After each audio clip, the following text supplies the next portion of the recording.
Hello guys, how are you? I'm Hardeep Singh. Welcome back to your own YouTube channel. IELTS updates and recent exams. For more updates related to recent IELTS exam writing test topics, listening, reading, practice test, and speaking, you got guesswork. Please, guys, participate in everyday listening and reading practice test to achieve your desired band score in your actual IELTS exam. Please hit the like and subscribe button. Press the bell icon for the upcoming notifications. Don't forget like, subscribe and share my YouTube channel and my Facebook page, IELTS updates and recent exams. Part 1. You will shortly hear a conversation between a prospective tenant calling to know about some vacant accommodation. First, you have some time to look at questions 1 to 5.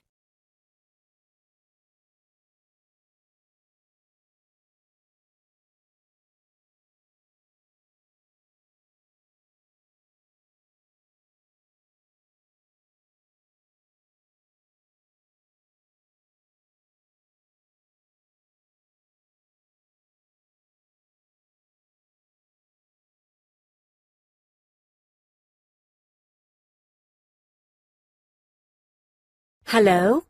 Yes, hello. My name is Roger Peters, and I'm looking for an apartment. I saw your ad in the paper about a vacant flat and would like to inquire about it. Ah, okay. Yes, I got that ad published. I do have a vacant flat, and it is still available. Ah, then I do have the right number. Could you please tell me more about the flat? From the ad in the paper, it sounds nice. I'm in dire need of a place to shift to. Why are you looking for a place to shift? There are several reasons why I'm looking to move, but most of all, I want to lower my costs and also move to a place closer to my workplace. The flat you are offering meets the criteria. I see.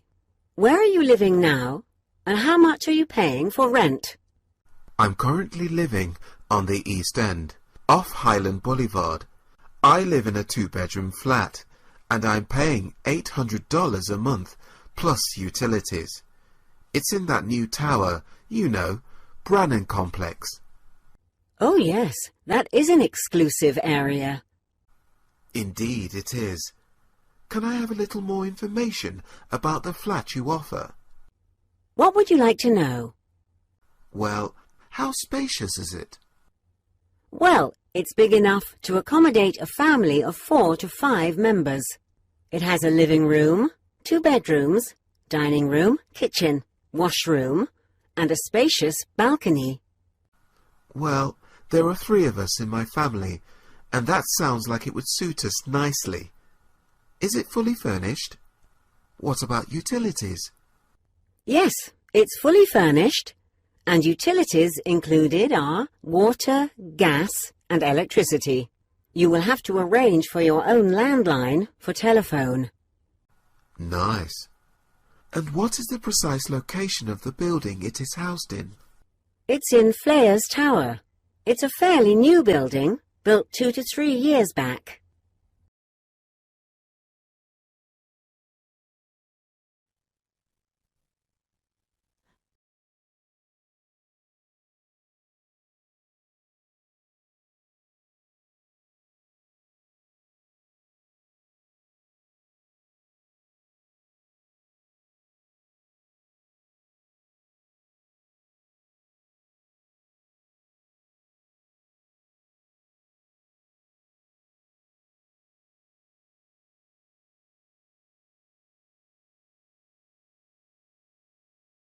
Now listen carefully and answer questions 6 to 10.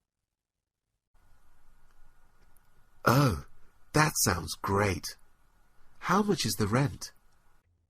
The rent is $550 per month. Oh, that is going to burn a hole in my pocket. Well, as I said, it is fully furnished and includes all the utilities. Yes, you did say that. Now, if you do pay in advance, say 6 months in advance, which will be $3,300, you'll get a discount of 5% off the total rent. So, this means you want to sign an agreement for 6 months. I would prefer this, but you do have the option to pay rent every month. So the choice is yours. Well, it would be difficult for me to fork out 6 months' rent in advance. I'd much rather go for month-to-month rent. What about parking? Parking is available next to the entrance. And is this a secured parking? I mean, is there security present? Yes, of course. There is a security guard 24 hours a day at the entrance. Is there anything else you would like to know? Yes. How far is it from the shopping mall? And is there a park nearby for the children to play? Well, there is a park and playground on the complex, which the children can play in.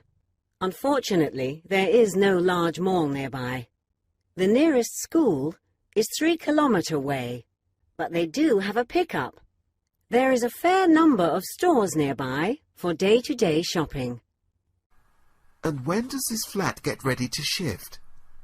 Well, after you fill out the application and pass the credit and background check, you could move in about a week. Ah, okay. Is there anything else?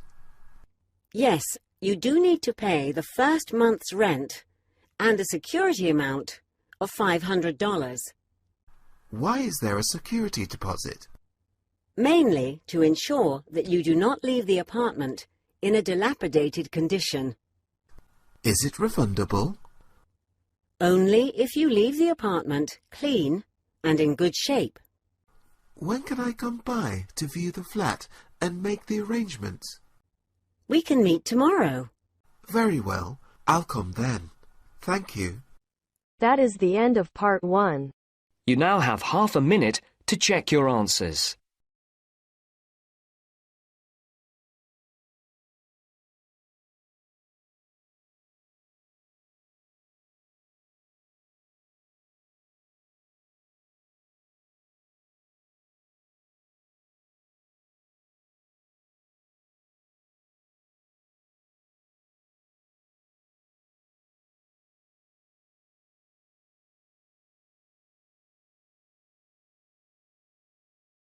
Now turns to part 2. Listen to a presentation on the 5 most frequently visited museums of Australia. First, you have some time to look at questions 11 to 15.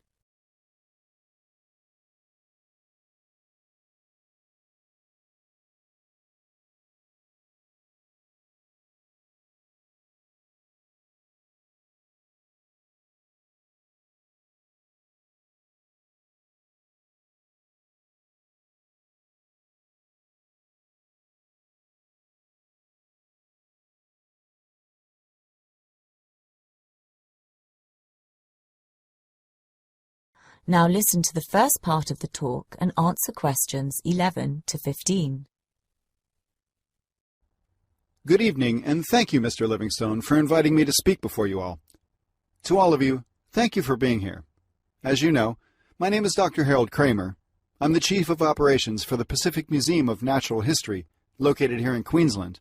I will be discussing the 5 most frequently visited museums of Australia. As you all know, a museum is an institution that houses and showcases collections of artifacts and relics which are of scientific, artistic, cultural, or historic value and make valuable displays and presentations. Not only that, museums are places that provide facilities for study, whether it's in the realm of science, history, aesthetics, or a combination of all 3. The artifacts, models, displays, and other presentations are open for viewing by people through exhibitions. It is a general notion that museums are visited only by scholars or students. This notion is unfortunate and archaic because it springs from the misconception that museums are dreary and drab places. On the contrary, museums can be quite fascinating and intriguing places. I think you'll be very much surprised to learn how many people visit these institutions annually. Among these visitors, you will of course find scholars, students, and tourists. But you will find many other people who visit. Often, you'll find whole families showing up at a museum, with the parents explaining that they bring their children to learn about the world around them, or about things from the past.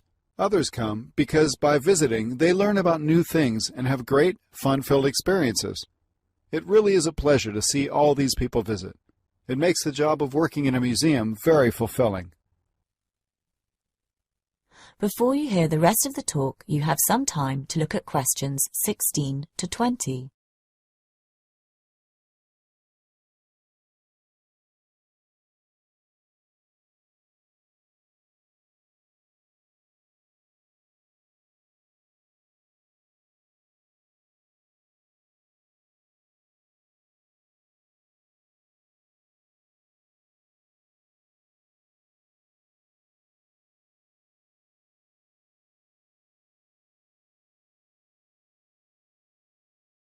Now listen and answer questions 16 to 20.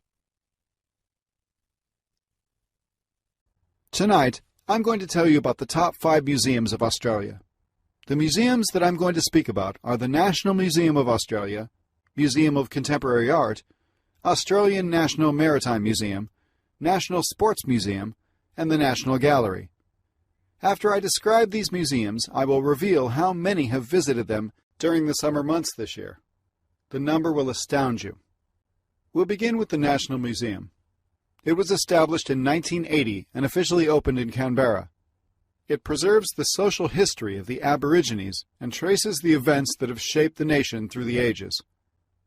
It houses the world's largest collection of Aboriginal bark paintings and stone tools and is a delight to archaeologists and those interested in Aboriginal culture. The Museum of Contemporary Art was founded in 1996 and was created as a permanent institution for contemporary art. It is located in Sydney and is evolving in exhibiting, interpreting, and collecting contemporary art from all over Australia and the world. It is a hub for lovers of modern art.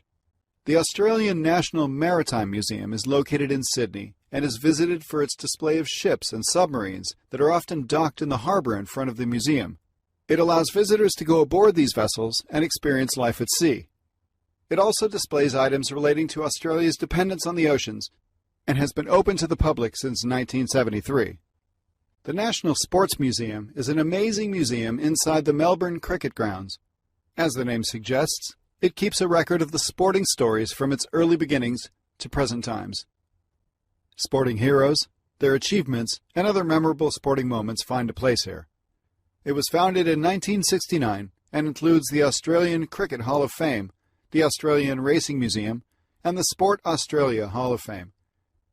It also features a large interactive area that is popular with all ages. The National Gallery, located in Perth, is by far the most famous gallery in all of Australia. It has extensive displays of Western art, beginning from medieval times and stretching to modern art. It also features Eastern art, mostly in the form of traditional art from South and East Asia, as well as international modern art. Over the 1 century of its existence, it has collected and displayed sculptures, paintings, murals, relics, and lots more. Over the summer this year, these museums witnessed record numbers of visitors. The National Museum alone received 10,000 visitors. That is the end of part 2. You now have half a minute to check your answers.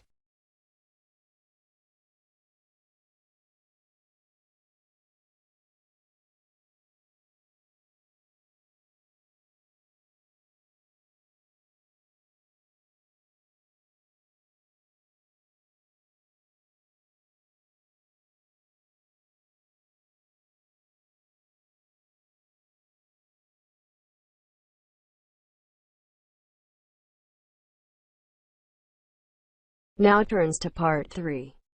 You will hear 2 students discussing an assignment they are doing on business plans. Before you listen, you have 30 seconds to read questions 21 to 26.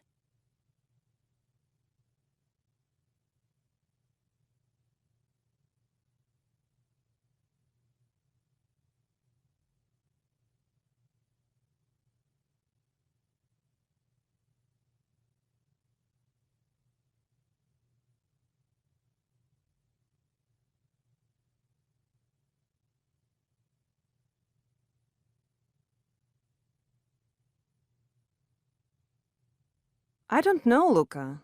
800 words don't seem like many to me. except I've only written 450. Why don't you talk through what you've got? And I can suggest where you might add some in? I can show you my essay, if you like, on my computer. Telling me about it may be better. It will help you clarify what you have, and you'll probably notice what's missing as you speak. So what is a business plan? Something that projects ahead for at least 3 years. Something?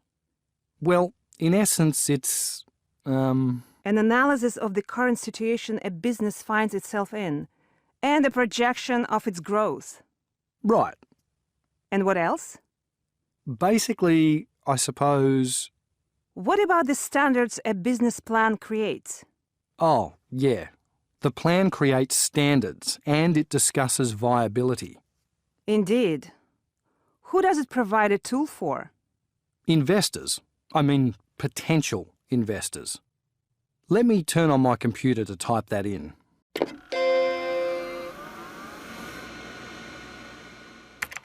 It discusses viability and provides a sales tool for potential investors.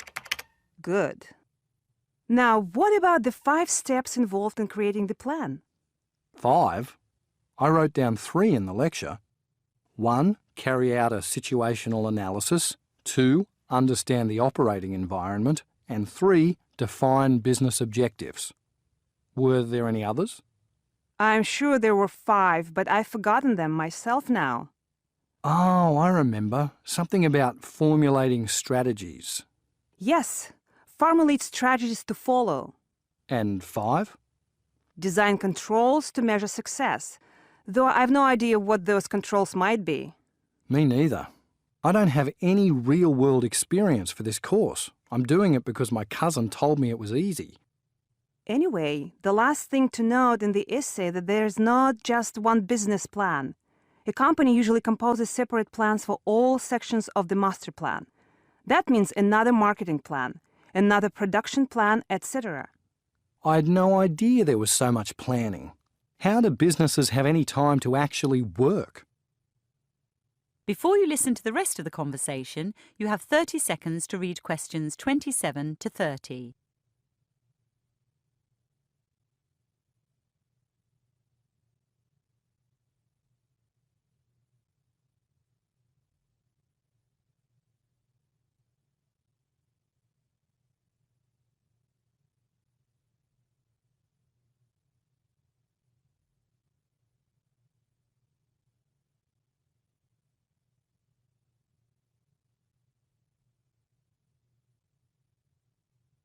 Let's look at the short answers now.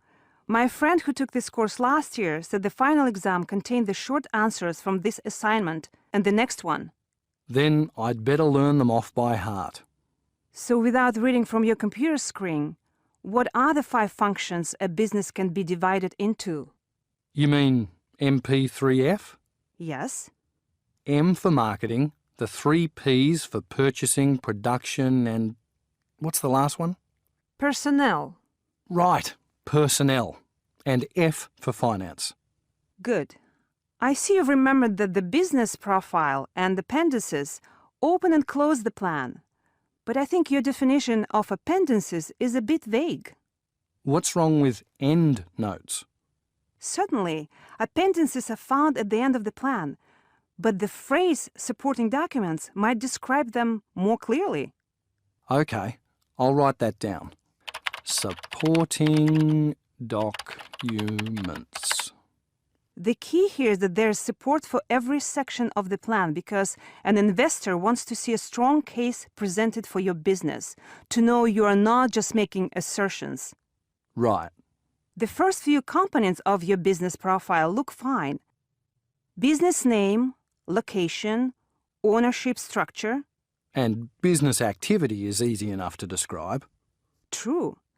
But I'm afraid your market entry strategy and future objectives look a little thin. The thing is, Natasha, I don't understand what a market entry strategy is, and future objectives seem equally nebulous. I know what you mean. I see you've mentioned legal requirements in the business profile. Don't you remember the lecturer said that in today's environment of tight regulation, without this section in the plan, the whole business could end up being an expensive failure? Oh, help. I forgot about legal requirements in my profile. Thanks for reminding me. I'm sorry, Luca. I'll have to go. Let's meet again after the tutorial. That is the end of part 3. You now have half a minute to check your answers.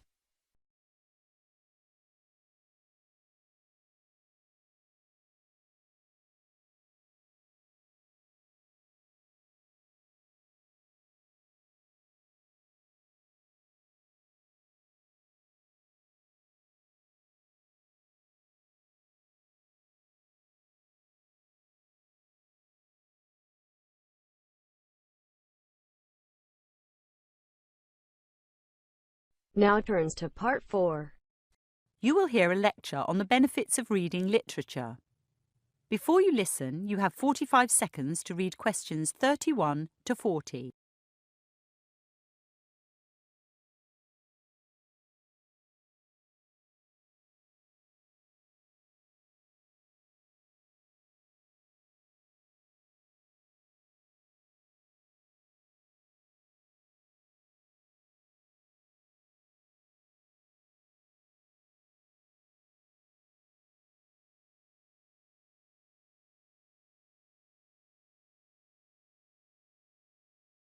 Last week, my 16-year-old neighbour asked me to look over her essay on the value of reading. I read the text and was impressed by her elegant prose. But there was one glaring omission. Most of her essay was about how we read or why we read. In my opinion, how or why is far less important than what we read. No one today would deny that reading improves cognitive intelligence.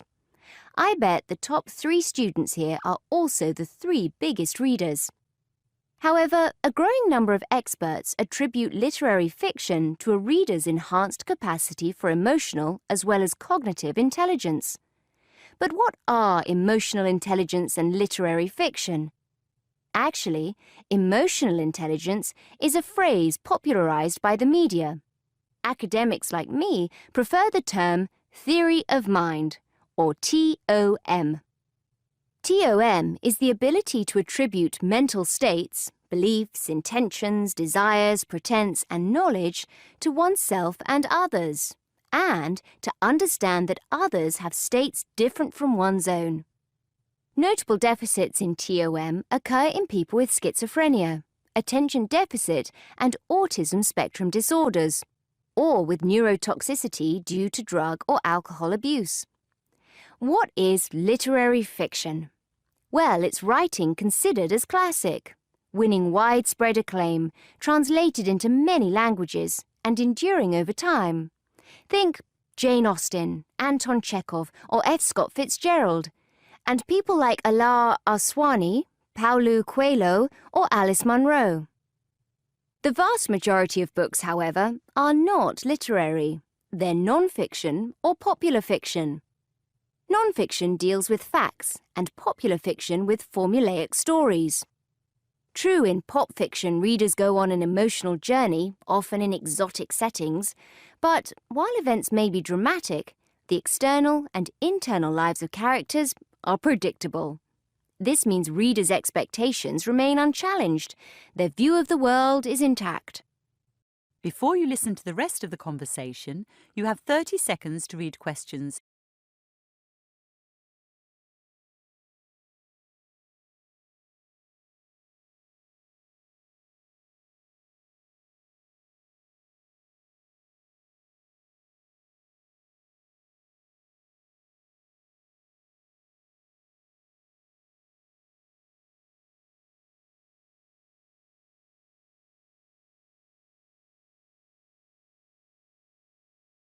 By contrast, literary fiction focuses on the psychological states of characters and on their complex interpersonal relationships. Some writers adopt a technique called stream of consciousness, in which they minutely describe what is occurring in a character's head. Others only allude to a character's state of mind. In the first instance, readers may be exposed to ways of perceiving the world quite different from their own. In the second, their need to interpret intentions or motivations expands their emotional problem-solving capacity. So, despite being set in the real, often humdrum world, literary works defy expectations by challenging prejudices and undermining stereotypes.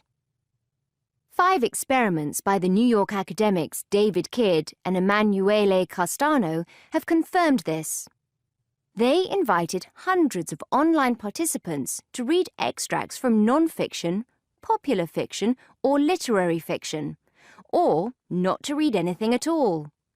On cognitive and emotional tests, Kidd and Castano demonstrated that readers of literary fiction performed better compared to readers of other genres, or those who did not read.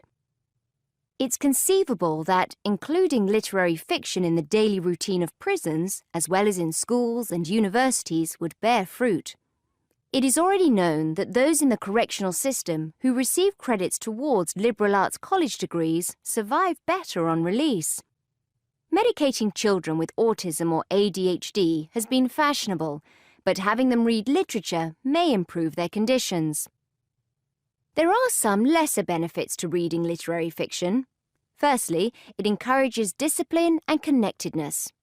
Discipline because the language or style may be complex, and a length of time is needed to finish it. Connectedness because readers identify strongly with great characters.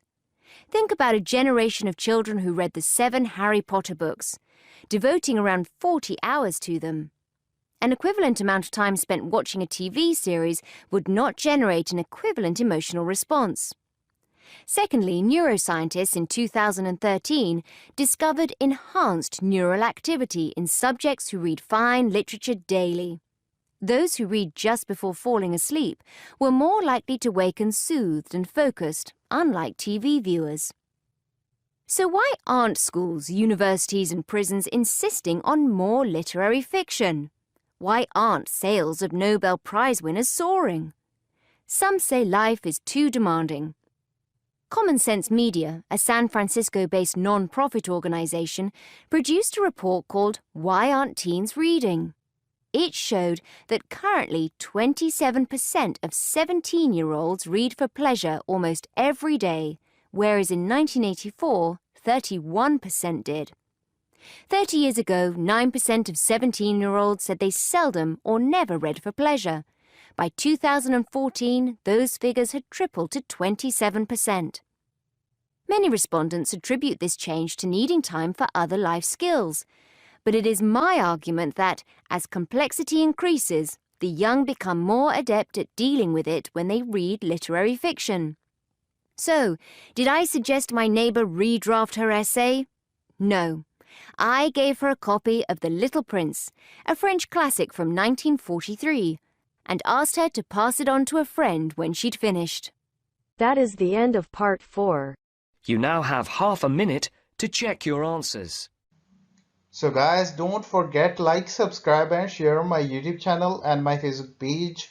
IELTS updates and recent exams. For more updates related to recent IELTS exam writing test topics, listening, reading, practice test and speaking, you got guesswork. Please guys, participate in everyday new IELTS listening and reading practice tests to achieve your desired band score in your actual IELTS exam. For more IELTS material, visit my official website www.ieltsupdatesandrecentexams.com. The link is given below in the description. If you need PDF files of latest IELTS material, then please join my Telegram channel. So guys, please write your score below the comment section. Again, thanks for listening. God bless you all guys. Stay tuned, stay safe.